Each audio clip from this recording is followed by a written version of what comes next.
അപ്പോസ്തലന്മാരുടെ പ്രവൃത്തികൾ അധ്യായം 22. സഹോദരന്മാരും പിതാക്കന്മാരുമായുള്ളവരെ, എനിക്ക് ഇന്ന് നിങ്ങളോടുള്ള പ്രതിവാദം കേട്ടുകൊള്ളുവിൻ.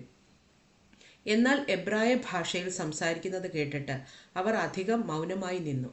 അവൻ പറഞ്ഞതെന്തെന്നാൽ, ഞാൻ കിലിക്കയിലെ തർസോസിൽ ജനിച്ച യഹൂദനും ഈ നഗരത്തിൽ വളർന്ന് ഗമാലിയേലിന്റെ കാൽക്കലിരുന്ന് പിതാക്കന്മാരുടെ ന്യായപ്രമാണം സൂക്ഷ്മതയോടെ അഭ്യസിച്ചവനുമാകയാൽ നിങ്ങളെല്ലാവരും ഇന്ന് ഇരിക്കുന്നത് പോലെ ദൈവസേവയിൽ എരിവുള്ളവനായിരുന്നു. ഞാൻ പുരുഷന്മാരെയും സ്ത്രീകളെയും പിടിച്ചുകെട്ടി തടവിലേൽപ്പിച്ചും ഈ മാർഗക്കാരെ കൊല്ലുവാനും മടിക്കാതെ ഉപദ്രവിച്ചും വന്നു. അതിന് മഹാപുരോഹിതനും മൂപ്പന്മാരുടെ സംഘമൊക്കെയും എനിക്ക് സാക്ഷികൾ. അവരോട് സഹോദരന്മാർക്കായി എഴുത്തു വാങ്ങിക്കൊണ്ട് ദമസ്കോസിൽ പാർക്കുന്നവരെയും പിടിച്ചുകെട്ടി ദണ്ഡനത്തിനായി യെരൂശലേമിലേക്ക് കൊണ്ടുവരേണ്ടതിന് ഞാൻ അവിടേക്ക് യാത്രയായി. അങ്ങനെ പ്രയാണം ചെയ്ത് ദമസ്കോസിനോട് അടുത്തപ്പോൾ ഏകദേശം ഉച്ചയ്ക്ക് പെട്ടെന്ന് ആകാശത്തു നിന്ന് വലിയൊരു വെളിച്ചം എൻ്റെ ചുറ്റും മിന്നി. ഞാൻ നിലത്തു വീണു. ശൗലേ, ശൗലേ, നീ എന്നെ ഉപദ്രവിക്കുന്നതെന്ത് എന്ന് എന്നോട് പറയുന്നൊരു ശബ്ദം കേട്ടു. കർത്താവെ, നീ ആരെന്ന് ഞാൻ ചോദിച്ചതിന്, നീ ഉപദ്രവിക്കുന്ന നസ്രായനായ യേശു ആകുന്നു ഞാൻ എന്ന് അവൻ എന്നോട് പറഞ്ഞു. എന്നോട് കൂടെയുള്ളവർ വെളിച്ചം കണ്ടുവെങ്കിലും എന്നോട് സംസാരിക്കുന്നവന്റെ ശബ്ദം കേട്ടില്ല.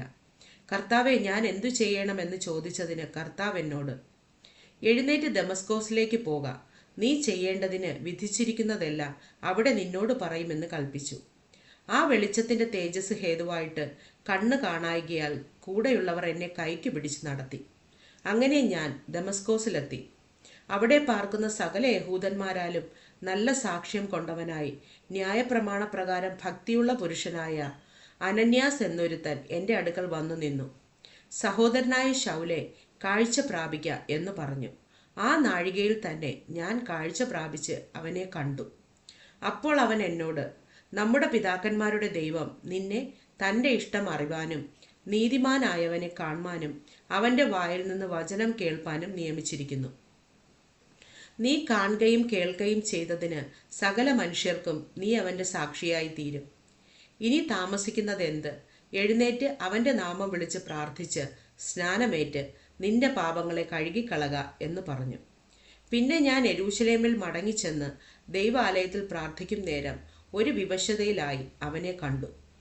നീ ബന്ധപ്പെട്ട് വേഗം യെരൂശലേം വിട്ടുപോക, നീ എന്നെക്കുറിച്ച് പറയുന്ന സാക്ഷ്യം അവർ കൈക്കൊള്ളുകയില്ല എന്ന് എന്നോട് കൽപ്പിച്ചു. അതിന് ഞാൻ, കർത്താവെ, നിന്നിൽ വിശ്വസിക്കുന്നവരെ ഞാൻ തടവിലാക്കുകയും പള്ളിതോറും അടുപ്പിക്കുകയും ചെയ്തു എന്നും നിന്റെ സാക്ഷിയായ സ്തേഫാനോസിന്റെ രക്തം ചൊരിഞ്ഞപ്പോൾ ഞാനും സമ്മതിച്ച് അരികെ നിന്ന് അവനെ കൊല്ലുന്നവരുടെ വസ്ത്രം കാത്തുകൊണ്ടിരുന്നു എന്നും അവർ അറിയുന്നുവല്ലോ എന്ന് പറഞ്ഞു.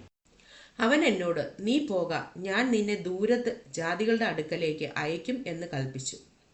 ഈ വാക്കോളം അവർ അവന് ചെവി കൊടുത്തു. പിന്നെ, ഇങ്ങനത്തവനെ ഭൂമിയിൽ നിന്ന് നീക്കിക്കളക, അവൻ ജീവിച്ചിരിക്കുന്നത് യോഗ്യമല്ല എന്ന് നിലവിളിച്ചു പറഞ്ഞു.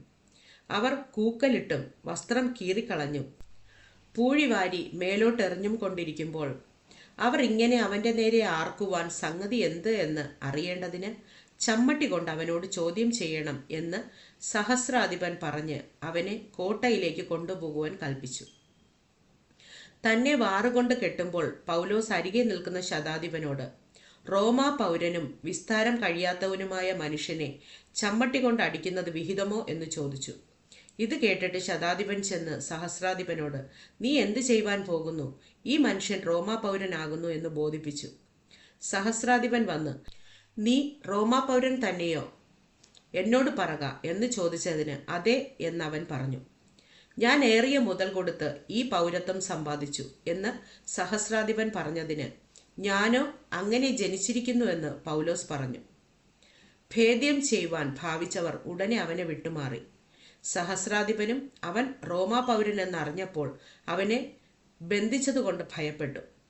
പിറ്റേന്ന് യഹൂദന്മാർ പൗലോസിന്മേൽ ചുമത്തുന്ന കുറ്റത്തിന്റെ സൂക്ഷ്മം അറിവാൻ ഇച്ഛിച്ചിട്ട് അവൻ മഹാപുരോഹിതന്മാരും ന്യായാധിപ സംഘമൊക്കെയും കൂടി വരുവാൻ കൽപ്പിച്ച് അവനെ കെട്ടഴിച്ച് താഴെ കൊണ്ടുചെന്ന് അവരുടെ മുമ്പിൽ നിർത്തി.